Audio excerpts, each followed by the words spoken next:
गोरी कवि और कालू कौआ कबूतर के गाजरों के खेत में बैठे हुए गाजरे खा रहे थे। वे दोनों एक गाजर खाते तो दो उखाड़ कर फेंक देते। कालू जी, मेरा तो पेट भर गया है, अब चले जल्दी यहाँ से। वो गंदी चोंच वाला कबूतर भी अब आने ही वाला होगा। आज तो वो गंदी चोंच वाला कबूतर अपना गाजरों का खेत उजड़ा हुआ देखकर रोने ही लग जाएगा। फिर पेट भरने के बाद कौवा और कवि वहाँ से चले जाते हैं और फिर थोड़े ही देर बाद खेत का मालिक कबूतर भी वहाँ आ जाता है। कमबख्त किसी चोर ने मेरी सारी ही फसल खराब कर दी। गाजरे खाने के लिए होती है, लेकिन उस चोर ने तो खाने के साथ साथ मेरी गाजरे खराब भी की है। ऐसे रोता हुआ कबूतर टुनटुनी चिड़िया के पास जाता है। टुनटुनी बहन, तुम्हें तो पता ही है कि मैंने अपने गाजरों के खेत पर कितनी मेहनत की है, मगर कोई चोर हर रोज मेरी गाजरे चुराने के साथ साथ खराब भी कर देता है। मगर कबूतर भैया, हमारे जंगल में तो कोई ऐसा चोर नहीं है, शायद ये अपने पड़ोस वाले जंगल के दुष्ट उल्लुओं का काम है। अगर किसी दिन मैंने पकड़ लिया तो छोड़ूंगा नहीं उस चोर को। फिर कबूतर लुहार पक्षी चाचा छमछम के पास जाता है। चाचा छमछम, मुझे एक अच्छा सा फंदा बना कर दे, एक ऐसा फंदा जिसमें फंस जाने के बाद पक्षी भाग ना सके। बेटा, ये लोहे का फंदा है, तुम ये फंदा ले जाओ। जैसे ही कोई जीव इस फंदे से टकराएगा वो इस फंदे में फंस जाएगा। मैं चली अपनी माँ की गली, मैं चली मुझे जाना है वहाँ अपनी माँ के पास। ऐसे गीत गाती हुई गोरी कवि अपनी माँ के पास जाती है। माँ, कैसी हो? कुछ खाया पिया भी है या ऐसे ही भूखी बैठी हो? क्या बताऊँ गोरी बिटिया, हमारे जंगल में तो सूखा चल रहा है, मैं तो कल से ही भूखी हूँ। माँ, आपने मुझे पहले क्यों नहीं बताया? आप मेरे साथ चलो। पता है, कालू जी ने गाजरों के खेत उगाए हुए हैं, आप हमारे खेत से गाजरे खा लेना। क्या कालू ने गाजरों के खेत उगाए हुए हैं? मेरा दामाद जी इतना मेहनती कैसे हो गया? माँ, अब कालू जी बहुत मेहनती हो गए हैं, आप मेरे साथ चलो, आप तो मीठी मीठी गाजरे खाकर खुश ही हो जाएंगी। टुनटुनी, आज जो भी होगा वो जरूर फंसेगा, क्योंकि आज मैंने अपने गाजरों के खेत में एक लोहे का फंदा लगा दिया है। कबूतर भैया, कहीं ऐसा ना हो कि चोर वो फंदा देख ले और तुम्हारा फंदा ही ले भागे। नहीं टुनटुनी, वो लालची चोर आज तो जरूर ही फंसेगा, वो फंदा देख नहीं सकेगा। कालू जी चलो, आज तो मेरी माँ भी मेरे साथ आई है। कालू बेटा, मुझे गोरी ने बताया है कि आपका गाजरों का खेत है, वही खेत कालू जी जिससे हम रोज गाजरे खाते हैं, वो खेत हमारा ही है ना? कालू भी समझ जाता है। हाँ गोरी, चलो सब मिलकर जाते हैं। फिर वे तीनों कौवे कबूतर के खेत में जाते हैं। माँ, ये वाला गाजर खाओ, ये बहुत मीठी है। रुको गोरी बिटिया, पहले ये वाला गाजर तो पूरा खा लूं। नहीं माँ, आधी खाकर आधी फेंक दिया करो, ऐसे पेट जल्दी नहीं भरता। इधर कालू कौवा भी मजे ले लेकर गाजरे खा रहा था। माँ, यहाँ आओ, यहाँ देखो, यहाँ तो केले और अंगूर भी है।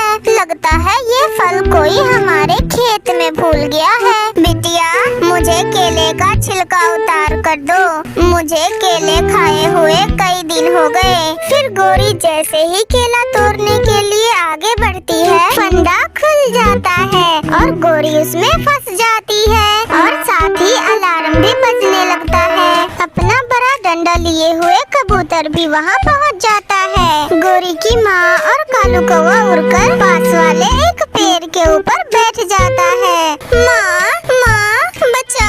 बचाओ मुझे माँ। कबूतर अपने बड़े डंडे से गोरी कौवे की पिटाई शुरू करता है। मुझे नहीं पता था कि ये तुम हो दुष्ट कौवे, मेरी सारी फसल बर्बाद कर दी तुम लोगों ने। माँ माँ बचाओ बचाओ माँ। फिर गोरी कौवे की माँ हिम्मत कर कर वहाँ आती है। कबूतर बेटा बस एक बार माफ कर दो मेरी बेटी को। मुझे सब मालूम हो गया है कि इन्होंने आपका बहुत नुकसान किया है, मगर मेरे कहने पर एक बार माफ कर दो इन्हें। हाँ माँ, मैं फिर कभी इस खेत की तरफ मुँह भी नहीं करूँगी। आज अगर तुम्हारी माँ साथ नहीं होती तो मैं तो तुम्हें जान से ही मार देता। फिर कबूतर गोरी कौवे को छोड़ देता है और गोरी अपनी माँ के साथ चली जाती है। तो ये थी आज की कहानी।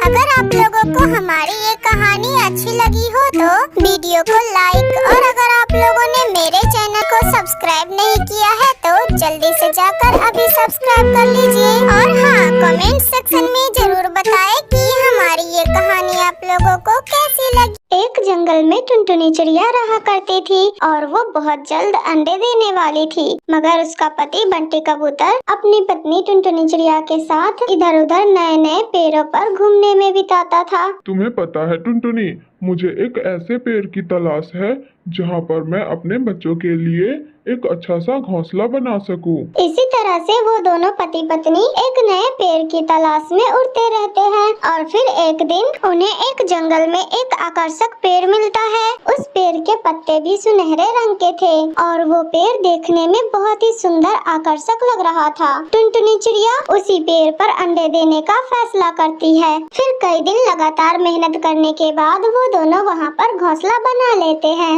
और देखते ही देखते टुनटुनी चिड़िया बहुत जल्द उसमें 3 अंडे भी दे देती है। मगर ये क्या, वो अंडे तो सुनहरे कलर के थे। ये देखकर टुनटुनी चिड़िया बहुत डर जाती है और वो डरकर अपने पति बंटी कबूतर को बुलाती है। हे भगवान, ये मेरे साथ क्या हो गया? बहुत सोच समझकर हम दोनों ने यहाँ घोंसला बनाया था। कितनी उम्मीदें लगाई थी मैंने इन अंडों को लेकर, मगर अब ये भी सुनहरा हो गया। अरे बंटी जी, अगर ये अंडे सुनहरे हैं तो मैं इनका क्या करूंगी? मेरे बच्चे वापस कहाँ से आएंगे? हे भगवान, ये क्या अनर्थ हो रहा है हमारे साथ? ना तो मैंने इन सुनहरे अंडों के बारे में कहीं सुना है और ना ही देखा है। अब आप ही बताओ बंटी जी, हम अब इन सुनहरे अंडों का क्या करेंगे? अरे टुनटुनी, अब मैं क्या करूं? मुझे तो कुछ भी समझ में नहीं आ रहा है। हाँ, मेरे पास एक उपाय है। इस समय हमें चील बाबा के पास जाकर उनकी सलाह लेनी चाहिए। अब वो ही बचा सकते हैं हमारे बच्चों को। हे राम, क्या होगा हमारे बच्चों का? फिर वे दोनों पति पत्नी चील बाबा के पास जाते हैं और अपनी समस्या बताते हैं।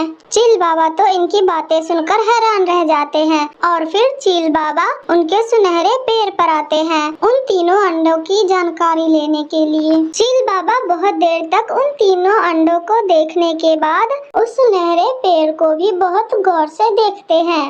मुझे तो लगता है कि इस पेड़ में ही कोई खास बात है, वरना तुम दोनों कभी सुनहरे कलर का कोई पेड़ देखे हो क्या? ये बहुत ही अद्भुत और नायाब पेड़ है। तुम दोनों ने क्या सोचकर इस पर घोंसला बनाया था? हो सकता है ये जादुई कोई पेड़ हो। रुको, इस पेड़ से बात करनी होगी। फिर चील बाबा उस पेड़ से बात करते हैं, मगर वो पेड़ कोई जवाब नहीं देता। अरे चिड़िया, लगता है इस पेड़ को बात करना नहीं आता। मेरे पास एक उपाय है। तुम एक काम करो, अपना अंडा उठाओ और एक हरे भरे सुंदर पेड़ पर ले जाकर रख दो, फिर देखते हैं क्या होता है। फिर जैसे ही टुनटुनी चिड़िया अपना घोंसला उठाकर उस हरे भरे पेड़ के पास जाती है तो अचानक से उसके तीनों अंडे एकदम सफेद कलर के हो जाते हैं और सुनहरे अंडे तो गायब ही हो जाते हैं। ये देखकर वे सभी बहुत खुश होते हैं। आपका बहुत बहुत धन्यवाद चील बाबा जी, आज आपके ही वजह से मुझे मेरे अंडे और बच्चे वापस मिल गए हैं। आपका बहुत बहुत धन्यवाद। अगर चील बाबा जी आप नहीं होते तो हम तो अपने बच्चों को हमेशा के लिए खो ही देते।